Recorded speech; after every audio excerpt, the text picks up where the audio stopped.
Welcome, traveler. Thank you for joining me today for part 2 of this original fantasy adventure drawn from real Dungeons & Dragons gameplay. Light your lantern, perk up those ears, and listen well. The door from the memory chamber melted open without a sound. Nira led the way into a long arched corridor of pale stone laced with veins of silver. The floor was tiled in concentric patterns, and tall statues lined either side, each one depicting a different figure from Vale Tharoon's history. Kings, warriors, scholars, and masked saints, all posed with hands extended, palms up. Bronick eyed them warily. Something tells me these aren't just for decoration. You think? Nira muttered, crouching to examine the floor. Her fingers brushed a tile and immediately pulled back. Enchanted pressure system. Old. Probably sensitive to weight, rhythm, or intent. Brannick looked ahead, at least 100 feet to the next door. We can't just walk across? We don't both walk across, she said, scanning the statues. This room is a trial, meant to separate partners. If two people walk the same path at the same time, the enchantment triggers. But the second path, she pointed to the shadows between the statues, isn't meant for sighted movement. Bronick frowned. One of us walks blind? Blind and silent. Step too loudly, breathe too wrong, and the room reacts. Brannick grunted. And which of us is taking the blind path? Nira, already pulling a strip of dark cloth from her coat. You're the bruiser. If something happens, I can't carry you. She handed him the cloth. Bronick took it, lips pressed tight. You sure? No. She tied it over her eyes. But trust me anyway. He moved to the patterned floor, placing his boots inside the marked path. She stood between the statues, hands brushing their outstretched palms, then took a slow breath and stepped forward.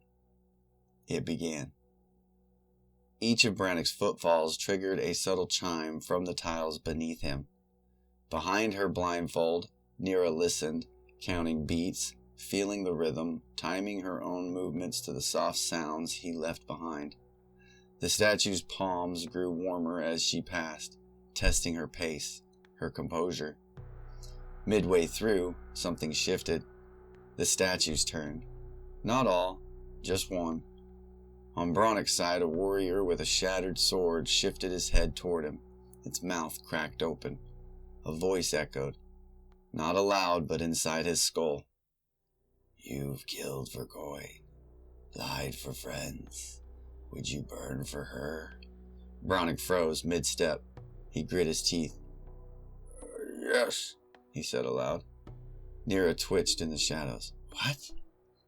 Keep moving, he growled. They're in my head.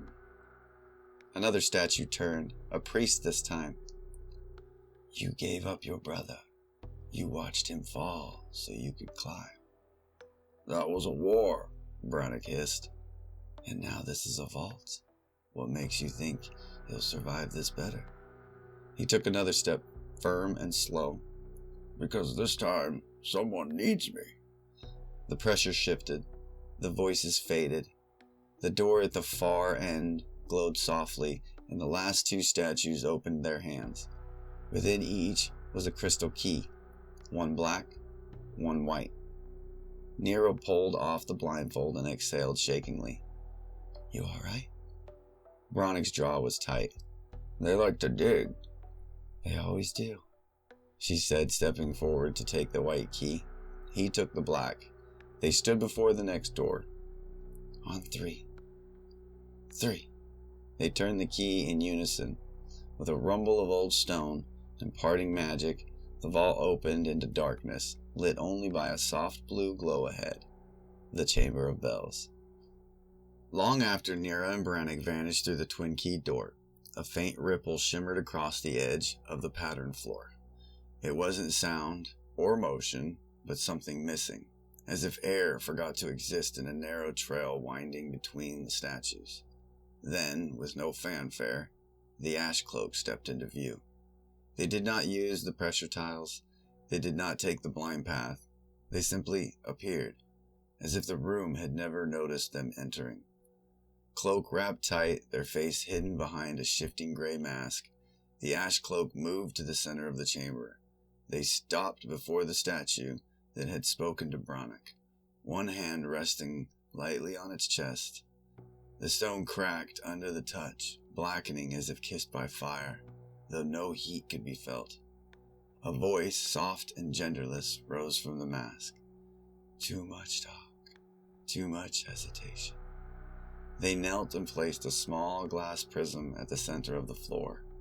It flickered once with red light, then vanished entirely. A magical tracer, a tool for later. They then rose and moved to the far door. It was still locked, but the ash cloak did not carry a key. Instead, they extended a finger. A black spark, no larger than a grain of sand, danced from the tip and touched the lock. It unwound, not breaking, not melting, just ceasing to be what it was. The door slid open, and the ash cloak entered the Chamber of Bells. A dome chamber the size of a cathedral, its ceiling carved in constellations not seen in the sky for centuries.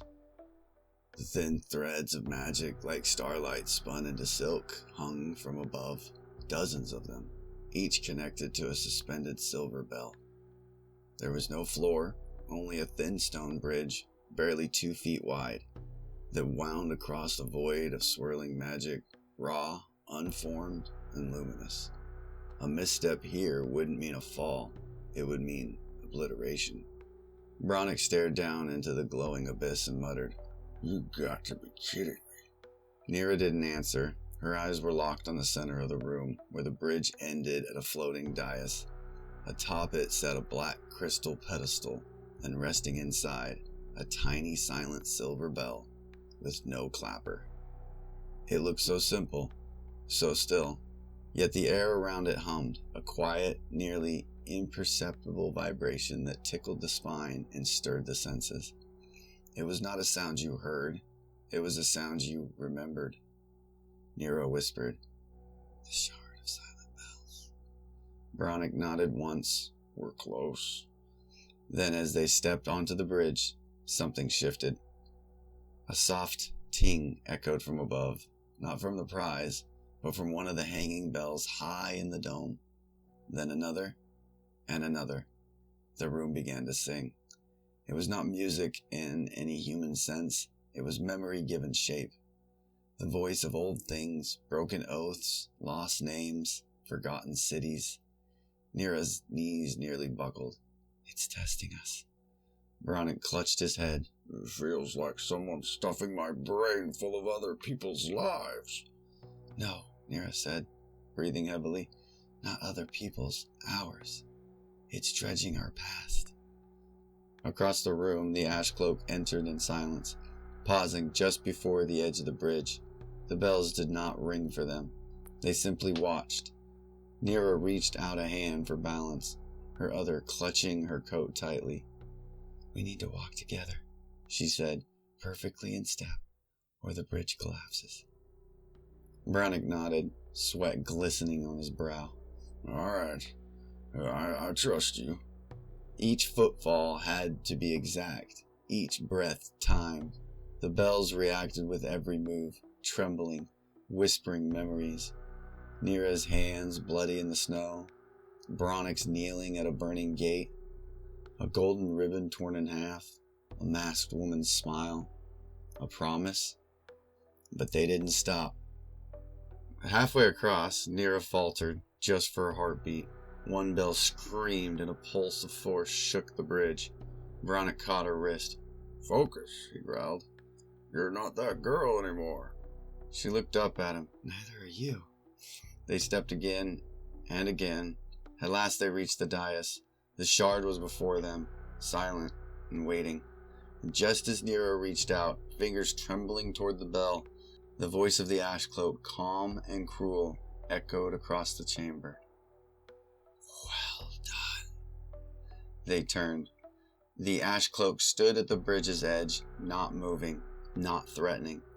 Yet behind them, the silver bells had begun to chime, one by one, and the bridge began to vanish. The bridge behind them cracked. Not stone, but the idea of stone.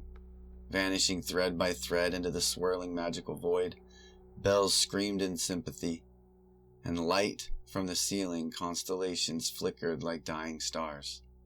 Nira snatched the shard from its pedestal. A flash of silver fire burst up her arm, cold, silent, singing a song only she could hear. Her breath hitched, but she didn't drop it. Brannick drew his axe, teeth clenched. You don't have time for this. The ash cloak stepped onto the bridge. Their cloak peeled back like smoke, revealing armor of shadow-laced glass and gloves in silver chain. No weapon in sight, just a slow, deliberate walk toward the dais as the world collapsed around them. Nira tucked the shard into the ruined satchel at her hip and turned to face their foe. Why wait until now? The ash cloak stopped, cocking their head. I was curious. Who would reach it? I had a few favorites. You could have killed us at the gate. True. You're not getting the bell. Brannick stepped forward. I don't want the bell. I want you. And then they moved, not running, but gliding. One instant still, the next, right in front of Brannick. A palm struck out, not hard, but surgical. It hit Brannick's armor with a clang and sent him flying off the dais. He landed on a dissolving bridge segment, coughing, dazed. Nira shouted and drew a pair of iron pins from her sleeve. With a flick, they extended into hooked daggers. She lunged. The ash cloak turned sideways, impossibly fluid, and her strike grazed only air. Their counterblow came fast, a chop to her collarbone that sent cold pain arcing through her nerves. She reeled, but caught herself. "Brannick!" she shouted.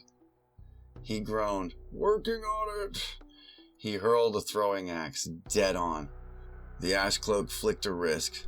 A shard of black glass rose midair and caught the axe, freezing it in place. "Magic.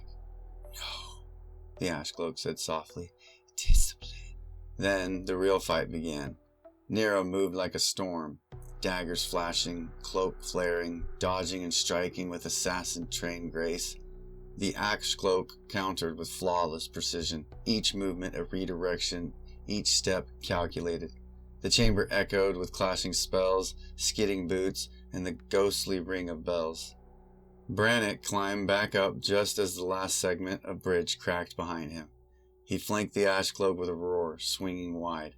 This time he connected. A glancing blow, but enough to knock the ash cloak slightly off balance. Nira followed up immediately. Her blade slashed across their side, cutting the fabric of the cloak.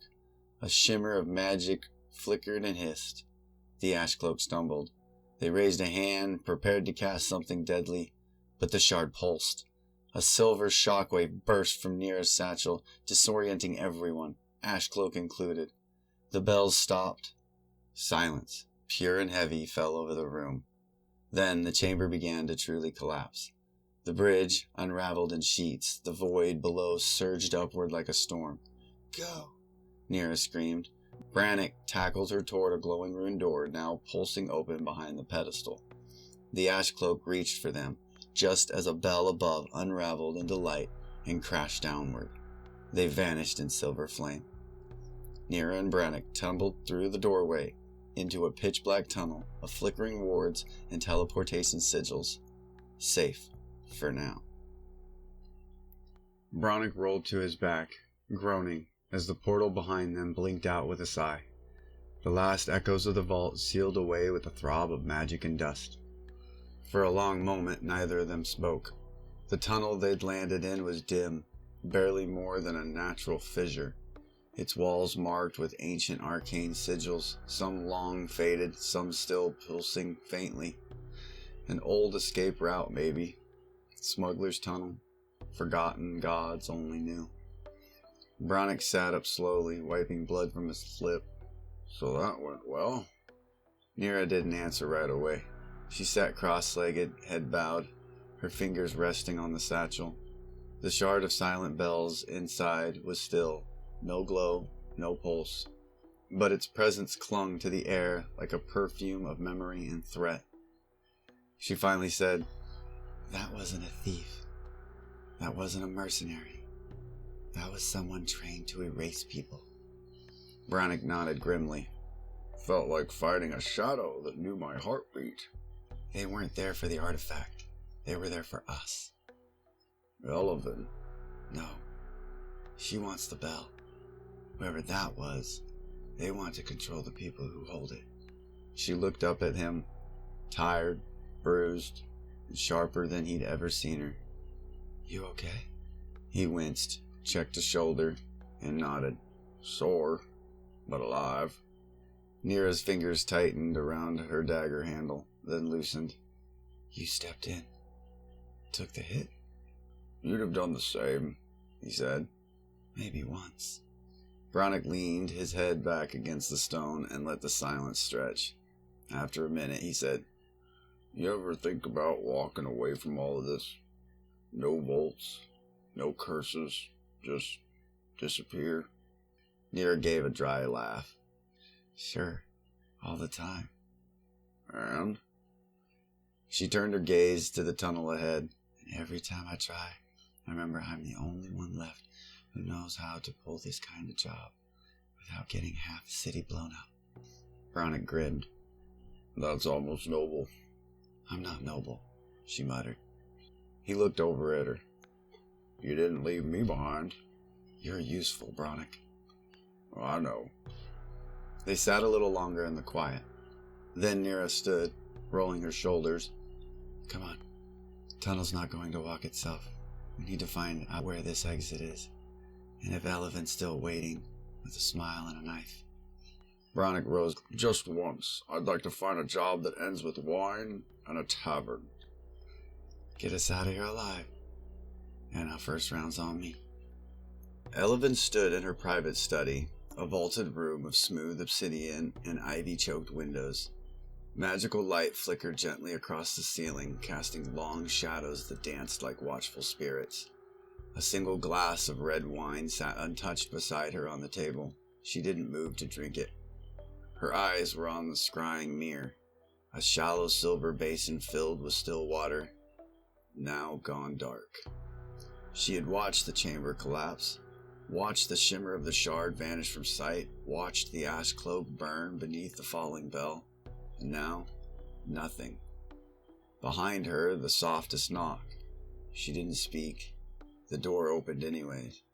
A tall man entered, face lined with age, his uniform crisp but unadorned. Lieutenant Alaris, her chief of security and one of the few who knew just how sharp her smile could be. "They survived," he said without preamble. Elevin didn't turn around. "Of course they did." "The ash cloak failed." "I trusted them, Alaris." That was a mistake." She let out a slow breath. Her tone remained calm, but her fingers tense against the table's edge. "I don't make mistakes," she said. "I place bets, and sometimes the dice lie." Alaris approached slowly. "Mira and Bronick have the bell, and you no longer have the leash on the hunter you sent to shadow them." "I never had a leash," she murmured. "I had a name." "Then now that name may be working for someone else." She turned. Her beauty was the kind that didn't fade when anger crept in. If anything, it sharpened her, made her gleam like a dagger under moonlight. "I want them found," she said, "before they leave the city." "The tunnels "Lead to the Warrens, probably near Greydock. They'll surface within the hour." Alaris nodded. and the ash cloak." Her eyes narrowed. "Dead. Or they'll wish they were." She picked up the wine glass at last, swirled it, didn't sip. "Prepare a message for the 13 in Bellspire." Tell them the shard is in play again. Alaris blinked. That'll spark an alert in half of the continent. Yes, she said simply. Let it. The tunnel spat Nira and Brannick out in the worst possible place. Nira hauled herself up through a rusted gate, boots hitting wet stones slick with alchemical runoff. Brannick followed, grunting as he pushed the gate back into place. They stood in a narrow alley choked with fog and soot, half hidden between leaning tenements where laundry linens sagged like old bones. The air was damp, heavy, with a scene of mildew and brine, the unmistakable smell of gray dock warrens. Of course, Brannick muttered, dusting off his coat. The one part of the city where even rats know better than to crawl. Nira scanned the street. Lanterns flickered behind crooked windows.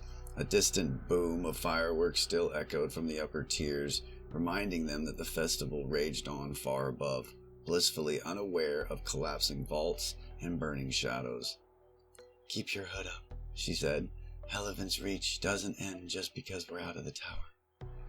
Brannick adjusted his collar, glancing toward the end of the alley where Grey Dock's maze of canals stretched into the mist. A few barges drifted past, piloted by hooded figures who didn't look twice at them. You think the Ashcloak's dead? He asked quietly. No. Yeah, me neither. A soft clang echoed nearby, a metal shutter closing, a door locking, someone noticing that strangers had emerged from a tunnel no one used anymore. Eyes were always watching Grey Dock, the kind that didn't belong to the city guard. Nero moved quickly, weaving through the side streets with practiced ease, Brannick at her side. We need to lay low until the city calms, she said. Find a way to get the shard out without every warden and ghost in Vale Tharoons breathing down our neck. And our mysterious benefactor? Brannick said. Still planning to hand this over? Nero's jaw clenched. They set us up. Whatever game they're playing, we're not part of it anymore. Could just keep it, sell it, bury it, toss it into the sea. Nero glanced at him. And let whoever's behind this tear the city apart trying to find it? Point taken. They turned down a narrow street, only to stop short. A line of figures blocked the way. Half a dozen cloaked shapes, faces hidden, each wearing a thin silver band across their mask. Brannick's hand went to his axe. Friend of yours? He muttered. Nira shook her head. Helevin's people? Nira shook her head again slowly. Yeah, she said. The lead figure stepped forward. Nero Valen, Relic no more. We've been expecting you. Well, that's never good. You have something that belongs to us. Nira had brushed her satchel. The shard belongs to no one. Everything belongs to someone. The Vault Mistress sends her regards and a promise. Which is? That you leave the shard here and walk away with your lives. Nero raised an eyebrow. And if we don't? The figure smiled beneath their mask. Then the Warrens will be your tomb. The alley darkened as the fog rolled in, thicker now, denser, as though something immense and spectral pressed close to the surface of the world. The silver-masked agents parted in silence. Helevin emerged like a dagger from silk, every step precise, every motion curated for power. Her cloak glimmered faintly with hex thread, woven with counter charms that shimmered against the lantern light. Eyes like still blood studied the two thieves without warmth. Beside her, bound at the wrists with glimmering thread steel, walked a man whose gaunt face Nira recognized instantly. His voice was hoarse but clear. Nira, Brannick. Alaris, no. The man straightened as best he could, pain etched into every line of his face. I never expected you to get the chief of my security, said Helevin. He came to us, Nira said with a grin. Elevin's gaze flicked toward him, cold and exacting. and cost me everything. Bronick squared his shoulders. He was your man. What did you expect when you turned your knives on your own people? Elevin tilted her head. I expected loyalty. Alara stepped forward in a single pace, the chains at his wrist clinging. You used to be a keeper of knowledge, a steward of the city's history. Now you chase power so dark it sings in the bones of the dead. You don't know what the shard is, Elevin hissed. I know enough to know that you'd do with it. She sighed. And so you chose them? He looked to Nira and Bronick. They're thieves, but they're not monsters. Elevin's blade was already in her hand. It moved so fast it didn't gleam, just whispered. Alars choked on his last breath, wide-eyed as the silver blade slipped neatly through his heart. He fell to his knees, then to the stone, and the silence that followed cracked like thunder in Nira's ears. She moved first. A wordless animal cry erupted from her throat as she drew both blades and charged, grief and fury cutting through hesitation like fire through old rope. Bronick followed, roaring, axe spinning to deflect the first strike from a masked agent as Elevin raised her hand, and the air shimmered with magic of vaults long sealed.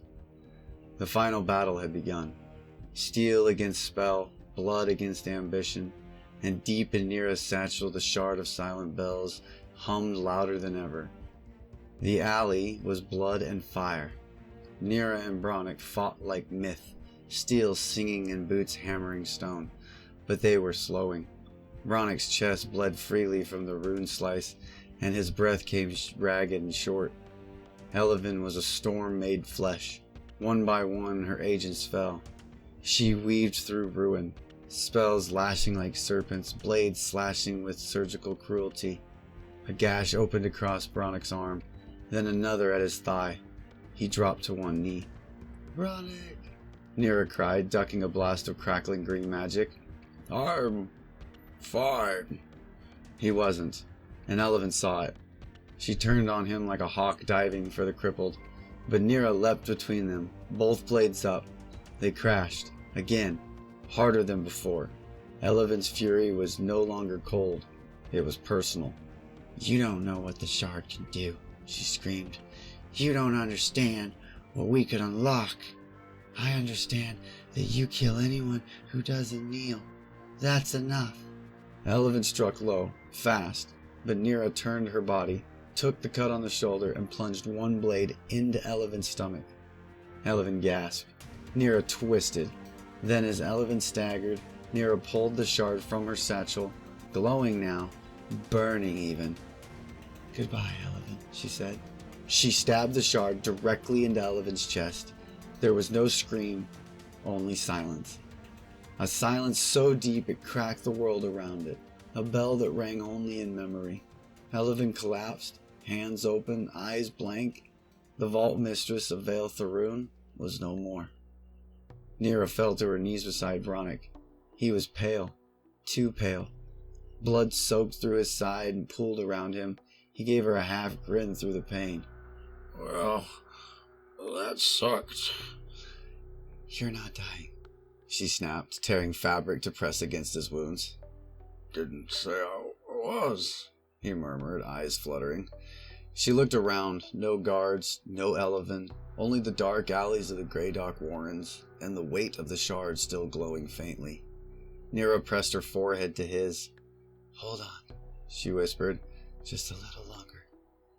And in the hush that followed, broken only by their breath and the drip of blood on stone, the city above danced in festival lights. The tunnels beneath Vale Tharoon whispered with old winds. Nira walked alone. Bronick lay slumped in a litter she had rigged from cloak and broken wood, his wound bound tight, his breathing shallow but steady. They were days beneath the surface now, drifting through layers of city long buried, lost catacombs, forgotten streets, hollowed cisterns overgrown with glowing moss. No one followed. and Elevin was dead. And yet the shard still pulsed. It sat in a pouch across her chest, warm against her heart, silent, patient. She didn't know what to do with it. They had taken it for coin, for revenge, for the thrill, but none of that felt true now. Not after Alaris. Not after Bronick nearly bled out in her arms. Not after the silence that rang through her when the shard struck Elevin's chest and remembered something older than gods. Eventually, she found a hollow. It had once been a shrine, the altar long collapsed, the name of the patron deity scraped off by centuries of rot and indifference. But the light of the moss still bathed the place in a gentle green shimmer. Nira set Bronick down. Then, slowly, she pulled the shard free and placed it in the center of the ruined altar. She sat cross-legged before it and waited. 1 hour, 2. Bronick stirred beside her. "Were you keeping it?" he murmured. No, not anymore. He nodded faintly, drifting back into sleep. Nira drew her blade, not to use it, but to bury it. She stood, found the earth soft at the altar's edge, and dug. With hands, then steel, she carved a resting place, deep, quiet, and forgotten. She wrapped the shard in cloth, whispered something wordless over it, and laid it to rest. By the time the blade covered it, the glow had dimmed completely. No spells, no farewell, just dirt, just peace. They left at first light, such as it was underground. Nira carried Bronick. Somewhere far above, bells rang for the festival's end, but down here, nothing rang. Not ever again. And that, at last, was enough. This was part 2 of this amazing adventure. I hope you enjoyed this story.